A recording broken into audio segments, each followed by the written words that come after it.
السلام عليكم ورحمة الله وبركاته. وعليكم السلام ورحمة الله وبركاته. بسم الله الرحمن الرحيم. الحمد لله رب العالمين. الصلاة والسلام على سيد الأنبياء والمرسلين وعلى آله وأصحابه أجمعين. أما بعد، فأعوذ بالله من الشيطان الرجيم. قال الله تبارك وتعالى جل جلاله في القرآن المجيد والفرقان الحميد: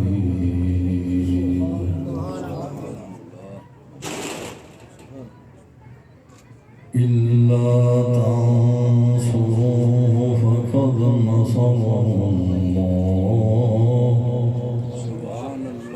إذ أخرجه الذين كفروا ثاني اثنين إذ هما في الغار إذ يقول له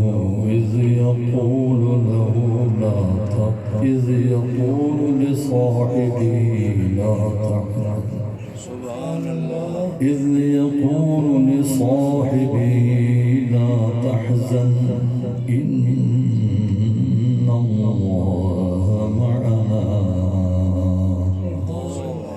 صدق الله العظيم وصدق رسوله النبي الكريم، ونحن على ذلك لمن الشاهدين والشاكرين، والحمد لله رب العالمين. درود پاک بابا زبان. الصلاة والسلام عليك يا سيدي يا رسول الله وعلى آلك وصحبك يا سيدي يا حبيب الله. الصلاة والسلام عليك يا سيدي يا رسول الله وعلى آلك وصحبك يا سيدي يا خير الله. حاضرین کرام، آج کی جو سالانہ جشن عید میلاد النبی، جس میں سادات کرام، علماء نظام، عوام اہل سنت اور ہمارے دینی مرکز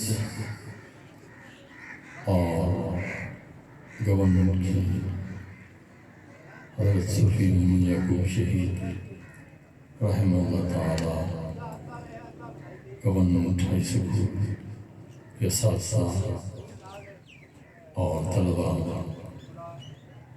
اور بالخصوص تاجران برادری جو انتہائی محبت اور انتہائی شوق کے ساتھ ہر سال کی اس محفل کے انعقاد میں بھرپور تعاون کرتے ہیں، حصہ لیتے ہیں. اللہ تعالی ہم سب کا یہ اکٹھا ہونا، مل بیٹھنا ہمارے حق میں قبول فرمائے اور ہمیں یہ زندگی اس طرح گزارنے کی توفیق عطا فرمائے جس سے وہ راضی ہے، اس کے محبوب صلی اللہ علیہ وسلم. یہ ماہ مبارک جو رواں ہے، جاری ہے جمعۃ الآخرہ یا جمعۃ الاخری. ربیع الاول شریف میں ہماری یہ محفل ہوتی تھی، پھر ربیع آخر گزرا، ربیع الآخر کے بعد پھر جماعت الاولیٰ آیا، اب جماعت الآخرہ شروع۔ تو یہ تاخیر سے محفل قائم ہوئی، ظاہر ہے کہ موسم گرم تھا اور آسانی سہولت کی خاطر یہ ڈیلے ہوئی۔ اور ڈیلے کیا ہے کہ جب مومن کے دل میں ہر وقت حضور کی محبت ملزم ہے، وہ کبھی بھی ڈیلے نہیں ہوتا، وہ ہر وقت آن رہتا ہے، ہر آن رہتا ہے، وہ کبھی بھی آف نہیں ہوتا۔ اس کی دل جو ہے، اس کے دل کے اتھا گرمیوں کے اندر جو محبت رسول بھری ہوئی ہے، وہ ہر وقت زندہ رہتا ہے۔ آج الحمدللہ وہ دن آیا کہ ہماری وہ سالانہ محفل اس جماعت الآخرہ میں منعقد ہوئی، اور ظاہر ہے کہ یہ بازار ہے اور آواز تو آوازیں آئیں گی۔ یہ ایک محفل کا تقدس جو ہے وہ ظاہر ہے کہ وہ مقدس جگہوں میں ہی سجتی ہیں، لیکن الحمدللہ دین حق کی آواز ہر جگہ پہنچنی چاہیے، خواہ وہ دربار ہو خواہ وہ بازار ہو، ہر جگہ آواز پہنچنی چاہیے، ہر جگہ محفل قائم ہونی چاہیے۔ اللہ تعالیٰ نے توفیق عطا فرمائے کہ ہم یہ محفلیں قائم رکھیں۔ ہمارے انتہائی عزیز سہیل صاحب نے بڑی محبت سے ذکر فرمایا سیدنا صدیق اکبر رضی اللہ عنہ کا، اور مجھے بھی وہ گزرتے دو لفظوں میں کیا کہ آپ بھی اس پر کچھ گزارشات پیش کریں گے۔ ظاہر ہے کہ ٹائم کی قلت بھی سامنے ہے، نماز ظہر کا وقت بھی قریب ہے، اب اذان میں بس تقریباً ہونے والی ہے۔ اب اتنے اس شارٹ وقت میں، اس کم وقت میں اس ہماگیر ہستی کا ذکر کیسے کر پاؤں؟ لیکن ایک بات آپ ضرور سوچیں جی، جو کلمات بینات میں نے تلاوت کی ہیں سورہ التوبہ، اس میں ایک خاص بات ذکر فرمائی۔ اللہ پاک نے ہجرت کی رات جو ہمارے آقا کریم رحمت للعالمین خاتم النبیین صلی اللہ علیہ وسلم نے ہجرت فرمائی، اور وہ ہجرت کا سفر اس آیہ کریمہ کے نزول سے پہلے تقریباً 10 سال، یعنی تقریباً 9 سال پہلے کا واقعہ وہ اب دہرایا جا رہا ہے۔ یعنی ہجرت ہوئی، یہ آیات نازل ہوئی اور آیات آئیں جن میں ہجرت کا ذکر ہے، لیکن اس خاص رات کا ذکر 9 سال نہیں ہوا، 9 سال نہیں ہوا، اور 9ویں سال ہجرت کا 9 سال ہے۔ اس سال میں یہ سورہ کریمہ سورہ التوبہ 3 حصوں میں یہ نازل ہوئی، اور اس سورہ کریمہ کے اندر اس رات کا ذکر فرمایا، اور ایسے موقع پر فرمایا۔ یہ کون سا موقع تھا؟ یہ وہی موقع تھا کہ جس موقع میں یہ فرسٹ ٹائم تھا کہ رسول اللہ صلی اللہ علیہ وسلم نے بارڈر پر آپ نے جانا تھا، غزوہ تبوک کے لیے آپ تیاری فرما رہے تھے، اور موسم بہار تھا، اور بہار شروع ہوئی۔ اب ظاہر ہے کہ اس وقت دھوپ ذرا نکلتی ہے، کبھی دل کرتا ہے کہ سائے کے نیچے بیٹھے، ٹھنڈا پانی پئیں، پھل فروٹ کھائیں، لوگ انجوائمنٹ کے لیے باہر نکلتے ہیں، پکنک مناتے ہیں، صحراؤں میں، دریاؤں میں، پہاڑوں میں، مختلف جگہوں میں جاتے ہیں۔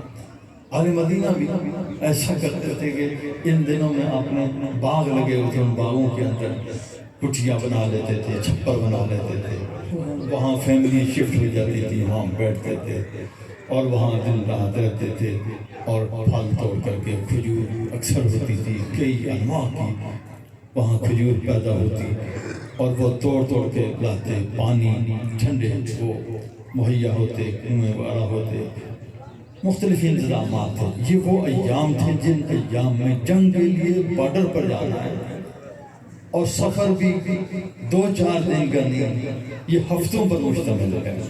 اب سفر بھی بڑا لمبا ہے، جانا ہے، اور اس کے اسباب کیا ہیں؟ اب وقت اس کی اجازت نہیں دیتا کہ میں کیا اور کیسے یہ بات بتاؤں کہ یہ اسباب کیا تھے، کیسے ہوا۔ اس سے کچھ سال پہلے، تقریباً 2 سال پہلے، تقریباً 2 سال پہلے یہ ایک معرکہ ہوا جس میں حضرت زید بن حارثہ رضی اللہ تعالیٰ عنہ کی شہادت ہوئی، اور اسی میں حضرت جعفر طیار رضی اللہ تعالیٰ عنہ کی شہادت ہوئی، اور اسی میں حضرت عبداللہ بن رواحہ ان کی شہادت ہوئی۔ اس معرکہ کے اندر یہ غزوہ موتا کے نام سے جانا جاتا ہے، اور اس غزوہ موتا کے اندر صرف اور صرف 3000 مسلمان تھے۔ میں نے جو نام لیے ہیں یہ مقدس نام ان کے ہیں جو اس 3000 نفری کے ہیڈ تھے۔ حضور نے فرمایا صلی اللہ علیہ وسلم، فرمایا کہ اس کے ہیڈ جو ہیں حضرت جعفر طیار ہوں گے۔ فرمایا کہ جعفر طیار اگر شہید ہو جاتے ہیں تو پھر اس کے بعد اس کا جھنڈا جو ہے تو یہ نیکسٹ صحابی جو ہے ان کے ہاتھ میں آئے گا، پھر اس کے بعد نیکسٹ آئے گا عبداللہ بن رواحہ۔ یہ 3 نام آپ نے گنے، حضرت زید بن حارثہ، حضرت عبداللہ بن رواحہ۔ فرمایا یہ بھی جب شہید ہو جائیں پھر کوئی بھی مسلمان جو ہے تو وہ جھنڈا اٹھا۔ اب یہ طے ہوا پروگرام۔ اب جہاں ایک بڑی عجیب بات بھی ہوئی، سرکار نے ٹائم تعین فرمایا کہ صبح کے وقت تم نکل جانا، جمعہ کا دن تھا، اور جمعہ کی صبح کے تم نے نکل جانا، فلاں جگہ اکٹھا ہو جانا ہے، جمع ہونا ہے، اور وہاں سے پھر قافلہ جو ہے وہ روانہ ہوگا۔ اب حضرت عبداللہ بن رواحہ صحابی رسول اور سرکاری شاعر بھی تھے رضی اللہ تعالیٰ عنہ، ان کے دل میں یہ خیال پیدا ہوا کہ حضور نے یہ جو فرمایا کہ اگر جعفر شہید ہو جائیں تو پھر زید جھنڈا اٹھا لیں، وہ شہید ہو جائیں، تو حضرت عبداللہ بن رواحہ کا نام لیا، میرا نام لیا، یہ اٹھا لیں، اس کے بعد کوئی مسلمان نہیں۔ اب اس کا مطلب یہ ہم 3 بچیں گے نہیں، ہم نے شہادت کا جام پینا ہے، تو کیوں نہ آج چاہتے ہوئے یہ آخری جمعہ ہے زندگی کا، حضور کے پیچھے پڑھنے کا، سعادت ملے گی، میں جمعہ پڑھ کے نہ میں پہنچ جاؤں گا تو شریک ہو جاؤں گا اپنے ساتھیوں کے ساتھ۔ تو اس طرح حضرت عبداللہ بن رواحہ نے تاخیر کی اور نماز جمعہ حضور کے ساتھ ادا کرنے کے لیے وہاں موجود تھے۔ میرے آقا کریم رؤوف الرحیم خاتم النبیین رحمت العالمین صلی اللہ علیہ وسلم جب منبر مبارک پر تشریف فرما ہوئے، آپ کھڑے ہوئے، آپ نے مناظر فرمایا، دیکھا عبداللہ بن رواحہ تم ابھی ادھر ہی ہو، میں نے حکم دیا تھا کہ اب ان کی طلب تو اپنی تھی، کیسا وہ حسین وقت تھا کہ جب میرے آقا کریم کے سامنے کتنے جلیل قدر لوگ بیٹھے ہوئے تھے، حضرت ابو بکر ہیں، عمر ہیں، عثمان ہیں، حضور مولا کائنات ہیں، بلال ہیں، کتنی مقدس ہستیاں۔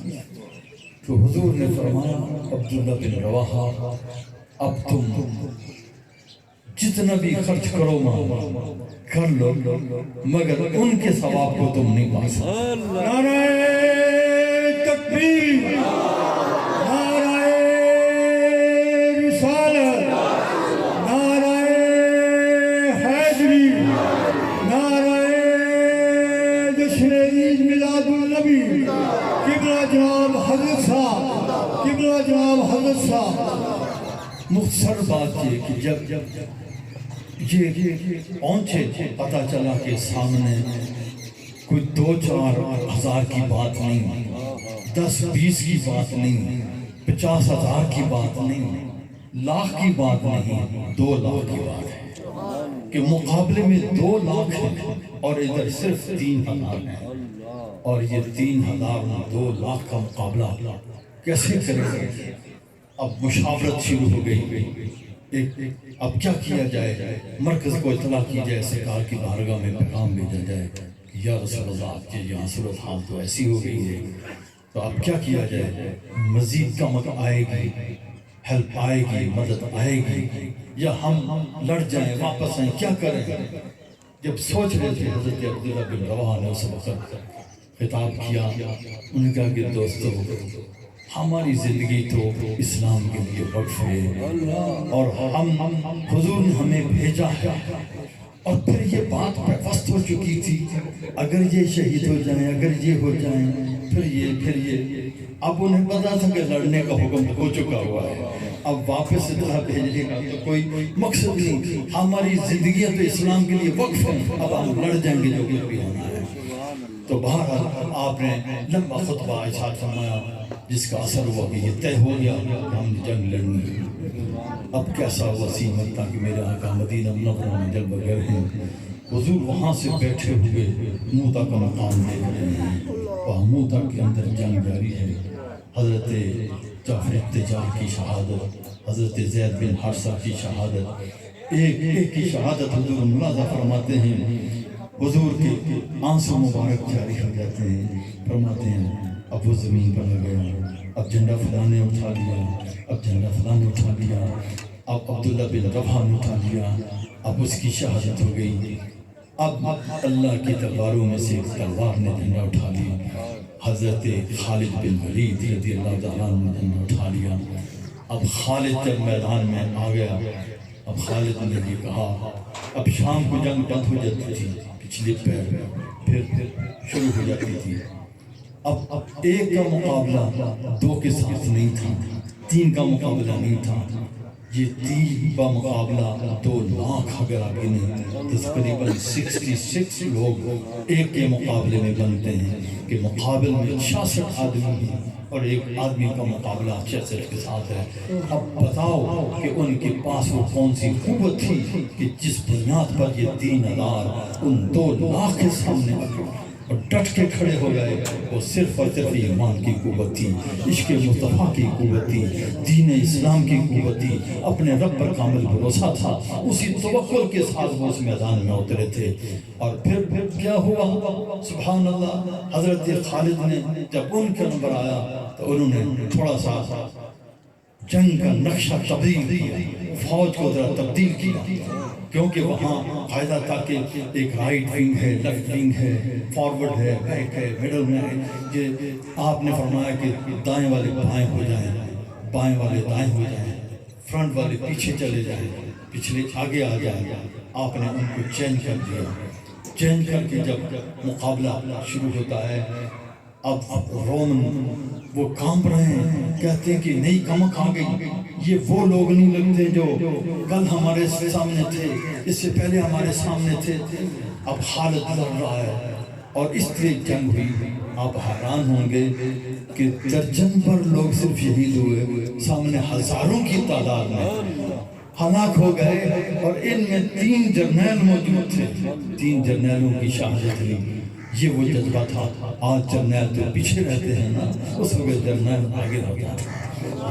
یہ ان کی ہمت اور ان کے اندر اللہ تعالیٰ نے قوت حوصلہ یہ عطا فرمائی ہوئی تھی، اور اس طرح یہ مارکہ ہوا۔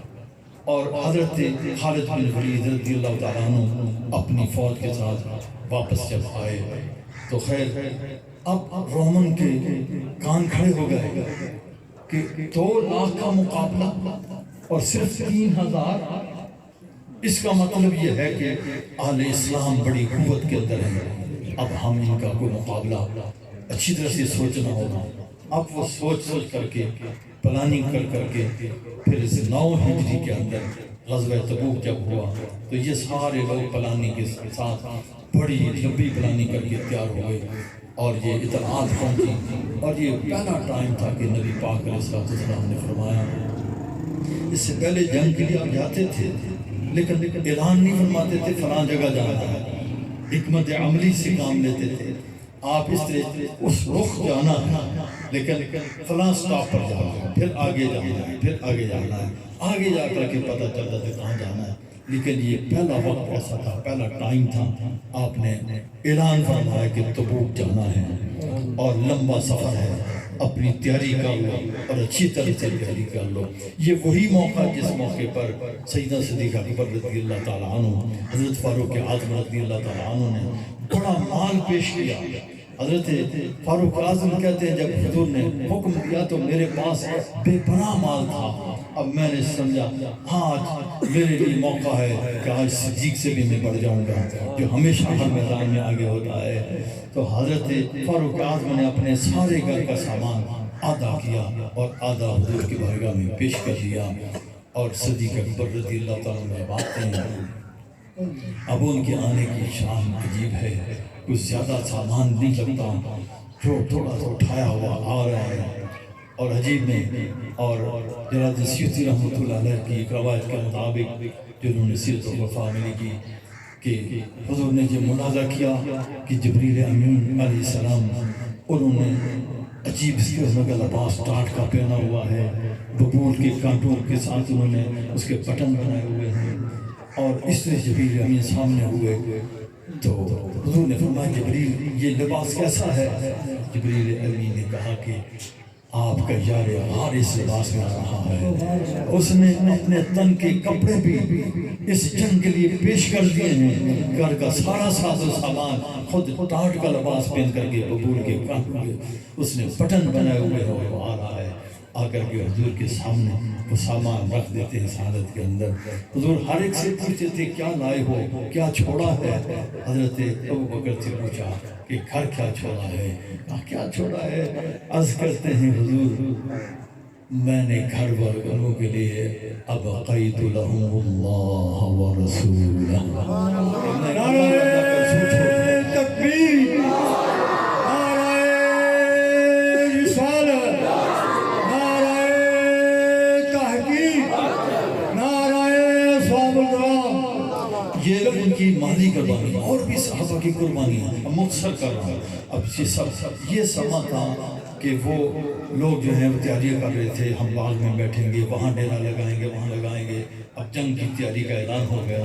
اس وقت اللہ پاک نے سورہ التوبہ کے اندر ارشادات فرمائے، اور جو لوگ اب آرام مساج کی سوچ رہے تھے، تیاری کر رہے تھے ہم آرام کریں گے، اللہ پاک نے ان سب کو انتباہ فرمایا کہ اب نکلنے کا ٹائم ہے، باہر نکلو۔ لیکن سب باتیں ارشاد فرمانے کے بعد پھر اس کا ذکر کیا جس نے آج اپنا سارا اثاثہ گھر کا حضور کی بارگاہ میں پیش کر دیا تھا۔ فرمایا اے لوگو اِلَّا تَنْصُرُوهُ فَقَدْ نَصَرَهُ اللَّهُ، میرے محبوب کی مدد کے لیے تم اگر باہر نہیں نکلتے تو نہ نکلو، نہ نکلو۔ فقد نصرہ اللہ، اللہ تعالیٰ نے آپ کی مدد کر دی، وہ مدد جو پہلے کی تھی، کب کی تھی، اس میں ظروف در ظروف آ رہی ہیں۔ ایک سما وقت یہ بتایا اذ اخرجہ الذین کفروا، کہ جب کافروں نے میرے محبوب کو دیس سے پردیس کر دیا، انہوں نے نکلنے پر مجبور کیا، حضور نے مکہ مکرمہ کو چھوڑا، اور مکہ مکرمہ کو چھوڑ کر جب آ رہے تھے حضور، تو اس وقت حضور کی حالت یہ تھی ثانی اثنین، ثانی لفظ جو ہے یہاں حال ہے، فرمایا کہ حضور دو میں سے دوسرے تھے یا دو میں سے ایک تھے، زیادہ صحیح ترجمہ یا دو میں سے ایک تھے، یہاں ایک نبی خاص بات ہے اس لیے یہاں دو میں سے ایک حضور تھے۔ اب وہ دوسرا کون تھا؟ اب سبھی جانتے تھے کہ وہ دوسرا، یہ 9 ہجری کی بات ہے، 9 ہجری میں یہ بتایا جا رہا کہ 9 سال پہلے جو اللہ نے مدد کی تھی یہ دوسرے تھے، ایک یہ تھے، وہ دوسرا کون ہے سبھی جانتے ہو، عمر تم بھی جانتے ہو، عثمان تم بھی جانتے ہو، مولا کائنات حیدر کرار تم بھی جانتے ہو، بلال جانتا ہے، سارے جانتے ہیں، وہ تنہا ایک ہے، وہ ہے سیدنا حضرت ابوبکر صدیق۔ فرمایا کہ وہ اکیلا شخص اس وقت حضور کے ساتھ تھا رات کے وقت۔ اب آپ دیکھیں کہ آج کوئی آدمی سفرا ہو، اس کی حفاظت کے لیے ایک آدمی نہیں ہوتا، 2 نہیں ہوتے، یا تو گاڑیاں دائیں بائیں آگے پیچھے، پھر گاڑی کا بھی پتہ نہیں ہوتا کہ کس گاڑی میں حضرت بیٹھے ہیں، وہ کس گاڑی میں ہے، اتنی سیکورٹی ہوتی ہے، لیکن حضور جا رہے ہیں صرف اور صرف تنہ تنہا ایک شخص جس کا نام ابوبکر صدیق ہے، وہ ساتھ لیا ہوا ہے۔ اور کس شان سے جا رہے ہیں کہ جب وہ غار سے نکلتے ہیں تو آگے غار سے جاتے ہوئے عجیب سفر تھا۔ اب میں اگر اس آیت پر بیان کروں گا تو معاملہ کچھ اور لمبا ہو جائے گا، کیونکہ محبت کی باتیں ایسی ہیں کہ آسانیت نہیں۔ اللہ پاک فرماتے ہیں حضور ان 2 میں سے ایک تھے، اذ یقول لصاحبہ، جب حضور اپنے ساتھی کو کہہ رہے تھے، اذ ہما فی الغار، جب دونوں غار میں تھے۔ اب نکالا کس نے؟ کافروں نے۔ پھر غار میں رہے، پھر دونوں غار میں تھے وہ وقت، پھر اس وقت جب کہ حضور اپنے صاحب کو فرما رہے تھے لا تحزن ان اللہ معنا، فکر نہ کرو بے شک اللہ ہمارے ساتھ ہے۔ اب یہ حضور نے فرمایا، یہ جملے حضور کے نہیں، یہ حضور کا کلام ہے۔ میں یہ کہہ رہا ہوں یہ حضور کا کلام ہے، پر اترا کب ہے؟ اللہ کا کلام بنا کب؟ جب اللہ تعالیٰ نے متکلم، اللہ تعالیٰ پہلے سے کلام اس کا ازلی ہے، لیکن محبوب کی زبان سے پہلے صادر ہوگا۔ اللہ پاک نے 9 سال بعد اس کو نازل کیا۔ نعرہ تکبیر، نعرہ رسالت، نعرہ تحقیق، زبان اللہ صاحب خوشی۔ 9 سال بعد 9 سال بعد جو ہے، اب پہلے غار کے اندر حضور نے فرمایا، حضرت بکر نے دیکھا اب غار جو تھی ڈلوان تھی، اس طرح تھی۔ اب اوپر سے آدمی دیکھے نا، اب اندر سے داخل آدمی کھڑا بیٹھا نہیں جا سکتا تھا، لیٹ کے اندر داخل ہونا پڑتا تھا۔ اب اس غار کے اندر ڈلوان تھی، اگر نیچے والا آدمی یہاں بیٹھا ہے، اوپر والا یہاں سے جھک کے دیکھے تو دیکھ سکتا تھا کہ اندر کون ہے۔ جب وہ کھڑے تھے تو صدیق اکبر کو ان کے پاؤں نظر آ رہے تھے، لیکن عجیب بات تھی کہ وہاں سپائڈر نے، اس مکڑی نے جالا تان دیا اور بڑا پتہ لگتا ہے بالکل ابھی لگا ہے، اور کبوتر نے انڈے دے دیے، وہاں انڈے بھی پڑے ہوئے ہیں۔ اب وہاں دشمن پہنچ تو کیا، کھوجی نے بتا دیا کہ یہاں تک قدم آتے ہیں، یہاں تک آنے والے آئے ہیں، اس غار تک، وہاں تک کھوجی نے پہنچا تو دیا، مگر سبحان اللہ، اللہ تعالیٰ کی تدبیر، کیا تدبیر ہے۔ وہاں مکڑی نے جالا تن دیا اور وہاں انڈے کبوتری نے دے دیے۔ اب وہ کھڑے ہو کے دیکھ، اگر اس غار کے اندر گئے ہیں تو جالا کیوں نہیں ٹوٹا؟ یہ جالا ٹوٹ جانا چاہیے تھا، یہ انڈے، یہ پتہ، یہ تازہ نظام ہے، یہ ٹوٹا نہیں ہے، اس لیے اس کا مطلب ہے کہ اندر نہیں ہے۔ اندر صدیق اکبر یہ کہہ رہے ہیں کہ حضور کو اگر یہ جھک کر کے دیکھیں نا تو حضور یہ دیکھیں تو ہم یہ دیکھ لیں گے۔ تو انہیں فکر اپنی نہیں تھی، اس لیے حضور نے فرمایا لا تحزن، کہ حزن اپنا نہیں دوسری کی فکر ہے، حضور کی فکر تھی، کیونکہ حضور کی حفاظت کے لیے وہ حضور کے ساتھ تھے، اس لیے حضور کی فکر میں یہ کہا، فرمایا لا تحزن ان اللہ معنا، بے شک اللہ ہمارے ساتھ ہے۔ اب اس ساتھ ہونے میں معیت کو میں کس طرح ذکر کروں؟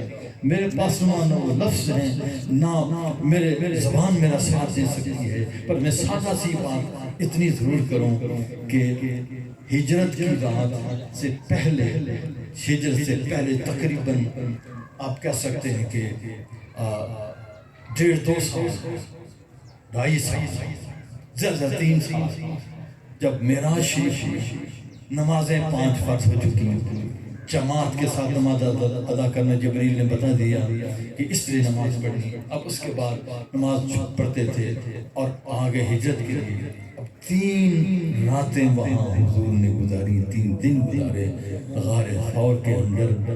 اور اس وقت امام سید الانبیاء تھے اور حضور کا مقتدی تنہ تنہا حضرت ابوبکر صدیق تھے. اور آپ جانتے ہیں کہ حضور جدھر جدھر جانتے ہیں الذی یراک حین تقوم وتقلبک فی الساجدین. اے محبوب، تیرا رب تمہیں دیکھتا رہتا ہے، تو جدھر جدھر جاتا ہے تیرا رب دیکھتا رہتا ہے. اب اللہ پاک کا کرم اور وہ نظر عنایت اس وقت غار ثور پر ہے جب وہاں یہ دونوں اندر ہیں. حضور فرماتے ہیں لا تحزن ان اللہ معنا. یہ کم از کم 3 دن رہے، 15 نمازیں اس حالت میں پڑھی. حضور امام ہیں، رب کے سامنے کھڑے ہیں، ابوبکر حضور کے ساتھ مقتدی اقتداء میں کھڑے ہیں. یہ سما کبھی کسی نے یہ دیکھا، یہ نظارہ یہ ابوبکر کو نصیب ہوا، انہیں یہ بار بار نصیب ہوا، غار میں بھی نصیب ہوا، اور اللہ تعالیٰ کے دربار مسجد نبوی میں بھی یہ نصیب ہوا. جب وہ امام تھے تو یہ مسئلہ پھر اور درمیان میں آ گیا کہ جب وہ امام بنے، حضور تشریف لائے اور وہ پیچھے ہٹنا چاہتے، حضور نے وہاں کھڑے رہے.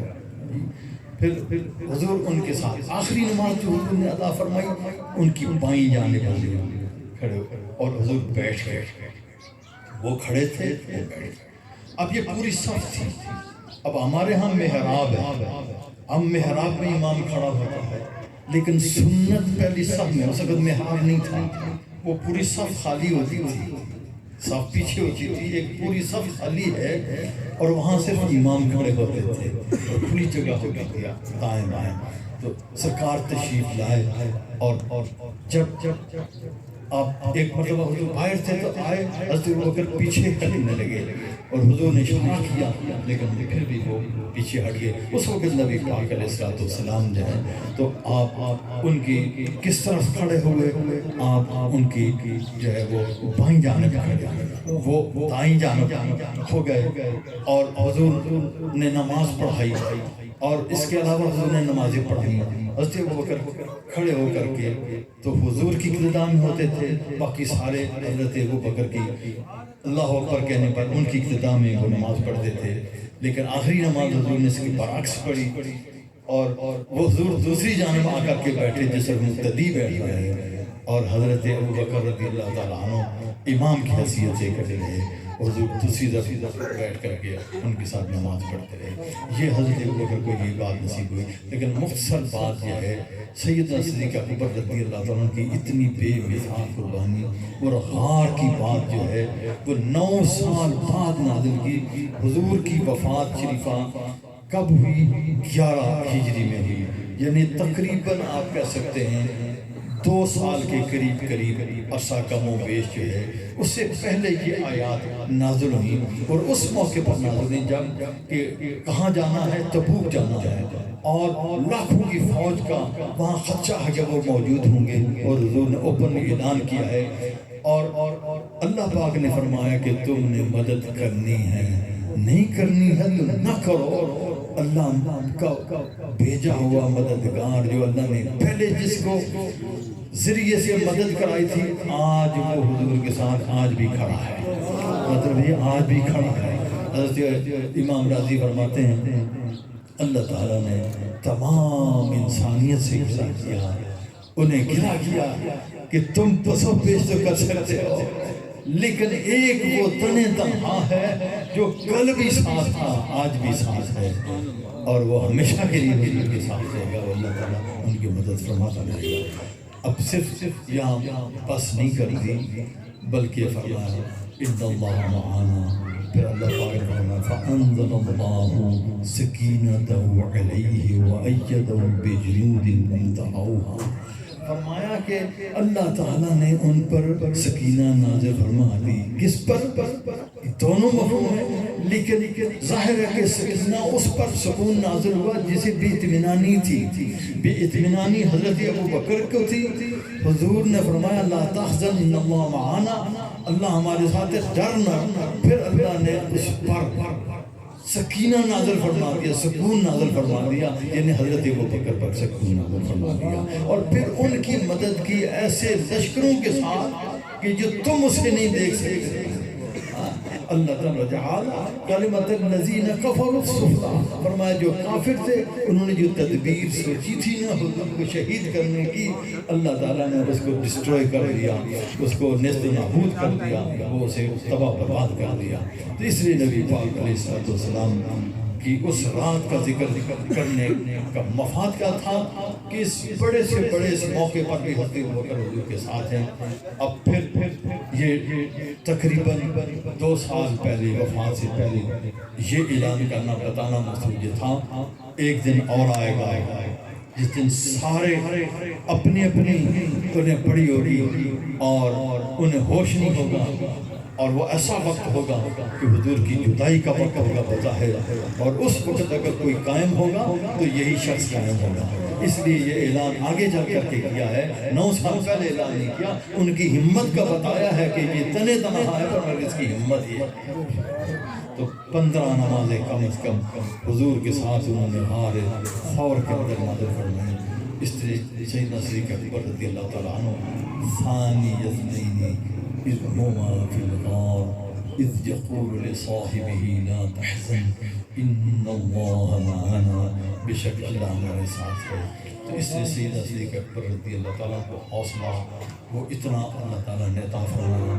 ایسے لشکر یہاں مفسرین فرماتے ہیں کہ آپ پر اس طرح تائید غیبی آپ کو حاصل تھی. یہی بات تھی کہ حضور صلی اللہ علیہ وسلم کے وفات شریفہ کے بعد جب لشکر باہر بھیجنے تھے اور پھر مقامی لوگ ہر طرف جو ہے وہ کوئی زکوٰۃ کا نافرمان ہو گیا، کوئی کہنے لگا میں حضور کی زندگی کے ساتھ ہی معاملہ تھا، کسی نبوت کا دعویٰ کر دیا، ایک نہیں 2 مرد کے تو عورتوں نے بھی دعویٰ کر دیا نبوت کا.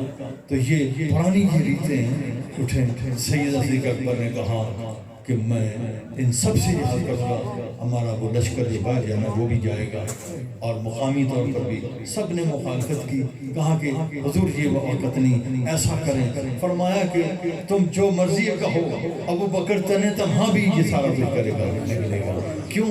اس لیے یہ کہا کہ اللہ تعالیٰ نے ان کے دل کے اندر وہ لشکر اتار کر کے سکون کے وہ انہیں اتنا دلیر اور بہادر بنا دیا تھا کہ انہیں یہ یقین تھا کہ میں تنے تنہا بھی جتنے نکل جاؤں گا میں فاتح ہو گیا ہوگا. اس لیے حضرت صدیق اکبر رضی اللہ تعالیٰ عنہ نبی پاک علیہ السلام کی بعد تمام انسانوں سے افضل البشر بعد الانبیاء، نبیوں کے بعد آپ افضل ترین ہستی سیدنا صدیق اکبر رضی اللہ تعالیٰ عنہ کی ذات ہے. اللہ تعالیٰ آپ کی تربت پاک پر، آپ کے قبر انور پر لا تعداد رحمتیں ہر وقت نازل ہو رہی ہیں. ہم سب یہی کہنے والا ہمارا نذرانہ بھی جس سے ان کی شان کے لائق ہے تو ان پر ہمارا نذرانہ بھی ان کی بارگاہ میں عنایت فرما، ان پر برسا دے کہ حضور کے ساتھ آرام فرما ہے. کیسے ہیں، کس طرح ہیں، ہمارا ایمان ہے کہ جیسا کہ علماء نے لکھا صراحتیں کی کہ حضور جہاں جانا چاہیں جا سکتے ہیں. تو حضور تو کبھی اکیلے نہیں جاتے تھے، حضور اکیلے نہیں جاتے تھے. حضور تو پھر اپنوں کو اپنے ساتھ لے جاتے ہیں جب ان کے لیے بھی رکاوٹ کوئی نہیں ہے. تو اس طرح یہ برزخی باتیں اللہ تعالیٰ ہم پر کرم فرمائے اور یہ محبتیں ہمیشہ قائم رہیں. آج کی ساری گفتگو کا حاصل یہ ہوا کہ ہمیں ایمان مضبوط رکھنا ہے، ڈاواں ڈول نہیں ہونا ہے. فتنے دن بدن روز بروز بے شمار پیدا ہو رہے ہیں. فتنہ قادیانیت یہ تو فتنہ ایسا ہے کہ اس کا ہمیں سوچنا صرف سوچ کی حد تک نہیں، صرف نعروں کی حد تک نہیں، صرف جلسوں جلوسوں کی حد تک نہیں، بلکہ ہم نے علمی طور پر خود سمجھیں. ہمارے نوجوان بچے جب یہ ان لوگوں سے ملتے ہیں وہ واردات کر رہے ہیں، ہمیں سمجھ نہیں. سکولوں کی کالجوں کے تھرو وہ ٹیچرز ہیں، ان کی پیشانی پر لکھا نہیں ہوا کہ یہ قادیانی ہے، یہ کون ہے، اس لیے اب وہ ٹیچر ہے، استاد ہے. اب وہ بڑے آرام سے ایسے طریقے سے وہ وارد ہوتے ہیں، ہمارے نوجوان پھسل جاتے ہیں. ہم نے اپنی نسل کو بچانا ہے، اس لیے یہاں ضرورت ہے کہ اس پر سالڈ گراؤنڈ پر کام کیا جائے. صرف جلسے سے کام نہیں ہوگا. نوجوانوں کو بیدار کرنا اور ایسی میٹنگز رکھنا کہ جس کے اندر جیسے ہم کہتے ہیں نا اسٹڈی سرکل، یہ سسٹم ہونا چاہیے سکول کی طرف سے، کالجوں کی طرف سے، یونیورسٹیوں کی طرف سے، تاکہ یہ سیمینار ہوں اور پھر ان کے لیے ہفتہ وارانہ ٹائم ہو، 2 گھنٹے 3 گھنٹے کو دیا جائے، جس میں نوجوان آئیں بیٹھیں، انہیں بتائیں کہ یہ کس طرح وارد ہوتے ہیں، یہ ایمان کے ڈاکو کس طرح ایمان کو لوٹتے ہیں. جب ہم اس نہج پر کام نہیں کریں گے تو مسئلہ حل نہیں ہوگا. بہرحال اب آخر میں جیسا کہ حضرت علامہ زاہدی صاحب نے بتایا، یہ ایک میں نے کوشش ضرور ہے ذہن میں، یہ پروگرام بہت عرصے سے تھا رہا اور یہ چاہ رہا تھا کہ ذرا تھوڑا سا سمجھنے کا موقع ملے. تو ایٹ اے ٹائم کئی معاہدوں پر بڑا مشکل ہوتا ہے. اب میں یہ سمجھتا ہوں کہ شاید تھوڑا بہت میں ٹائم نکال سکوں گا.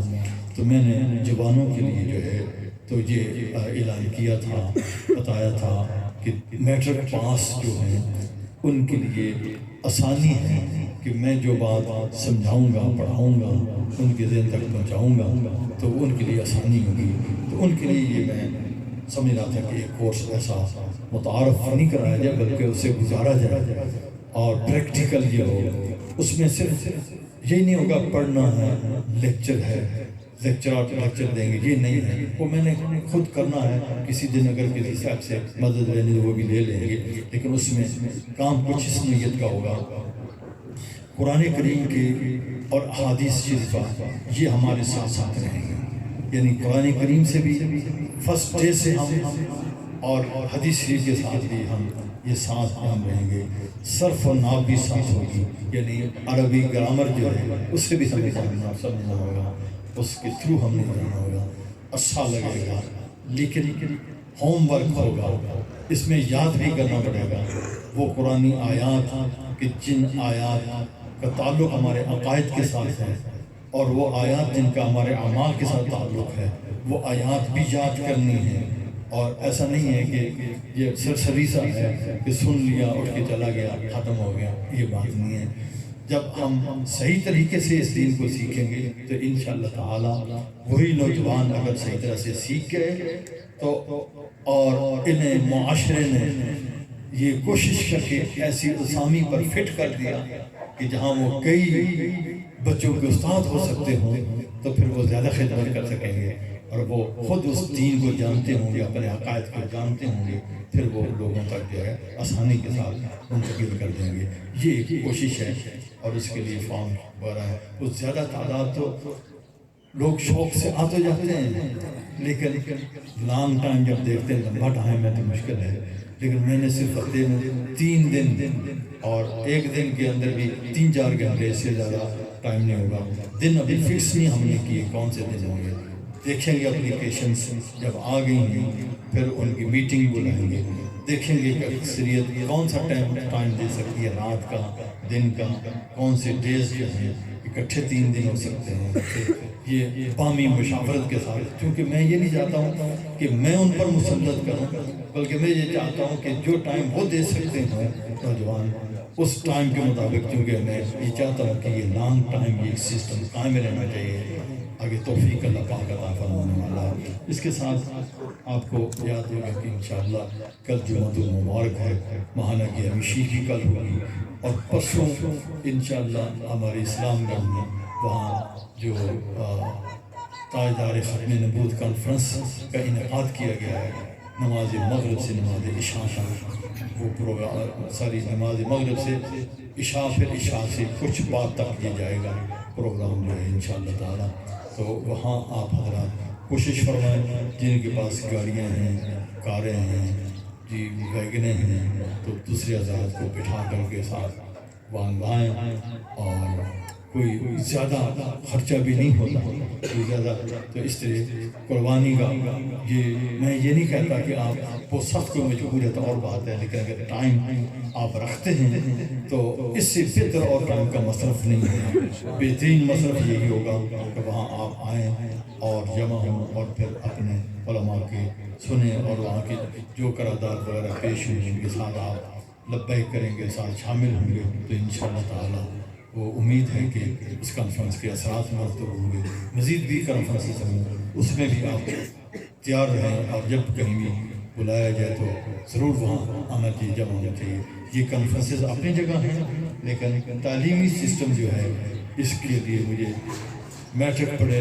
نوجوان میٹرک سے زیادہ تعلیم میٹرک ہو میٹرک سے زیادہ ہو تو وہ زیادہ سہل ہوگا ان کے لیے سمجھنا سمجھانا کیونکہ یہاں بچے ہوں تو ان کو بار بار سمجھانا پڑے گا تو یہ میچور ہوں گے اور انہیں پتہ ہے ایک بار کہنا یہ بات کرنی ہے انہوں نے وہ بات کر لینی ہے وہ آخر دعوانا الحمدللہ اب صلاۃ و سلام